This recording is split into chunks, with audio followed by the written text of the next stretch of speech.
कि अगर इतना मुसलमानों के दामी जी इतने हिमायती हैं तो पहले शरीयत को समझे, कुरान पढ़े, हदीस पढ़े और उसे समझे। उसके बाद हमारे धर्मगुरु हैं, हमारे आलिम हैं, मुफ्ती हैं, कारी हैं, उनसे मशवरा करते तो जब इस चीज में आप कानून लाते।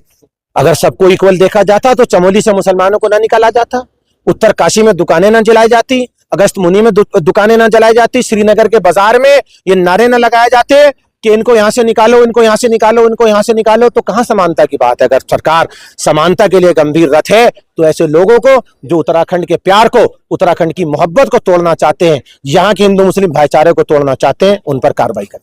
यूनिफॉर्म सिविल कोड लागू कर दिया गया है जिसका पुरजोर विरोध किया जा रहा है। और आज अगर इस वक्त की बात करें तो डीएम कार्यालय पर मुस्लिम सेवा संगठन के अध्यक्ष नईम कुरैशी सहित जो शहर काजी है वो भी पहुंचे और लगातार विरोध किया जा रहा है और ये कहा जा रहा है कि यूनिफॉर्म सिविल कोड हमें एक्सेप्ट नहीं है। चलिए तमाम जो लोग हैं उनसे बात करने की कोशिश करते हैं, क्या कुछ वो कहना चाहते हैं। हालांकि ये कहा जा रहा है कि यूनिफॉर्म सिविल कोड समान नागरिकता कानून लाया जा रहा है और सबको समान समझा जाएगा, लेकिन उस पर मुस्लिम समाज के लोगों का क्या कहना है या फिर मुस्लिम सेवा संगठन का उस पर क्या कहना है।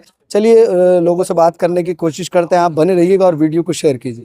डीएम कार्यालय खोले हैं और सरकार की तरफ से क्या कहेंगे? ये जो विरोध हो रहा है किस बात का विरोध हो रहा है? यूसीसी में क्या क्या दिक्कतें हैं? यूसीसी में असल में अभी आज जो हमारा विरोध है ये काला कानून जो हमारे ऊपर थोपा जा रहा है, ये इसका विरोध है। और ये इसका विरोध जब तक वापस नहीं, आज हम डीएम के माध्यम से माननीय राज्यपाल को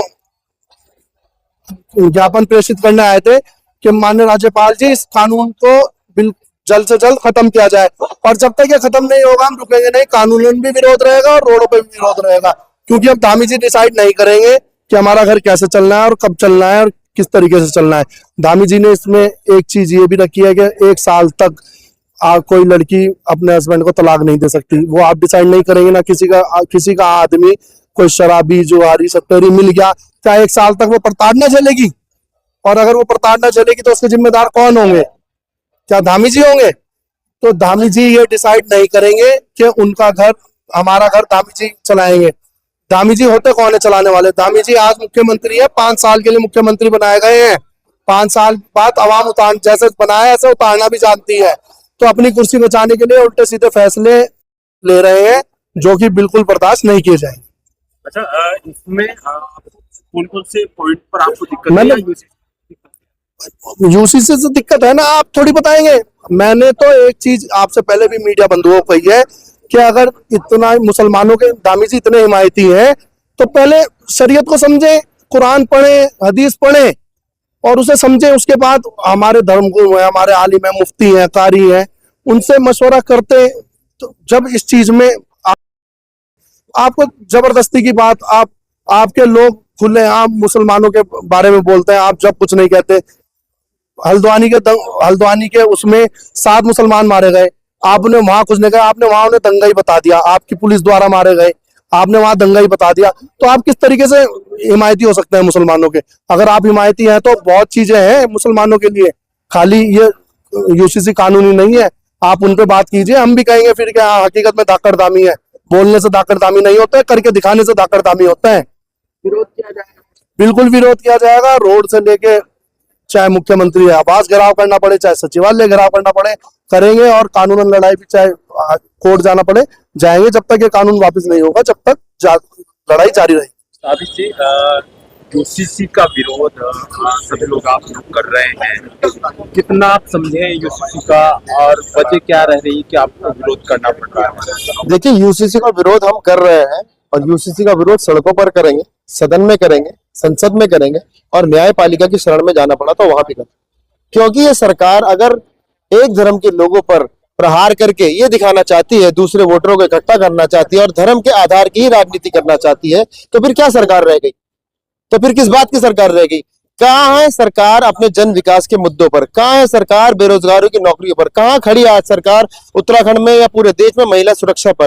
कहाँ है अंकिता भंडारी के जो आरोपी हैं? ये सरकार अपने मुद्दों पर कभी बात नहीं करेगी, सिर्फ बात को घुमाती रहेगी, रुख को पलटती रहेगी, ताकि पोलराइजेशन कर सके, देश को धर्म के आधार पर बांट सके, वोटों को इकट्ठा कर सके।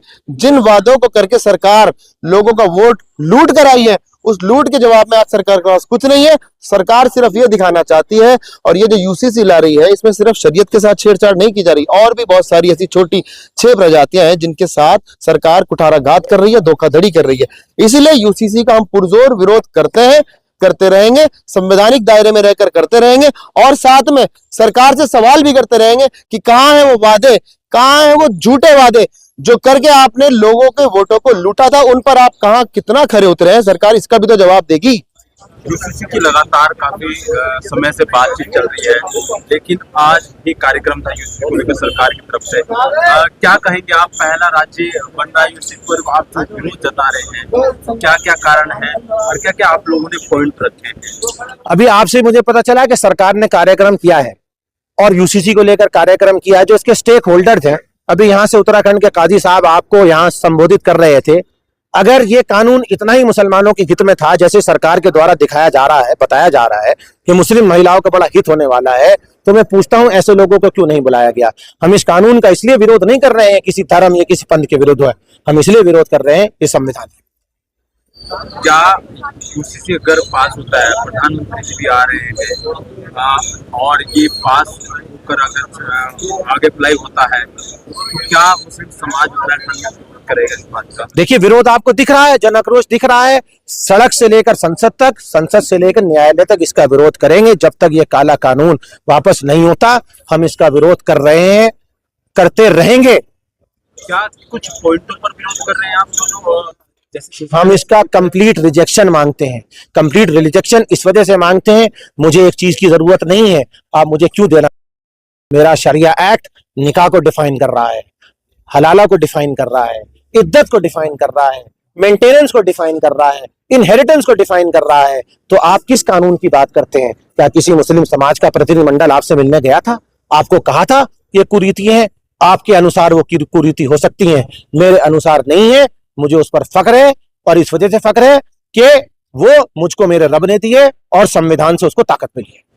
सरकार के नुमाइंदे कह रहे हैं कि हमको समानता का कानून लेके आ रहे हैं, सबको इक्वल देखा जाएगा। उत्तराखंड में क्या ये चीज हो रही है? अगर सबको इक्वल देखा जाता तो चमोली से मुसलमानों को ना निकाला जाता, उत्तरकाशी में दुकानें ना जलाई जाती, अगस्त मुनी में दुकानें ना जलाई जाती, श्रीनगर के बाजार में ये नारे ना लगाए जाते कि इनको यहां से निकालो, इनको यहां से निकालो, इनको यहां से निकालो। तो कहां समानता की बात है? अगर सरकार समानता के लिए गंभीर रथ है, तो ऐसे लोगों को जो उत्तराखंड के प्यार को, उत्तराखंड की मोहब्बत को तोड़ना चाहते हैं, यहाँ के हिंदू मुस्लिम भाईचारे को तोड़ना चाहते हैं, उन पर कार्रवाई करें।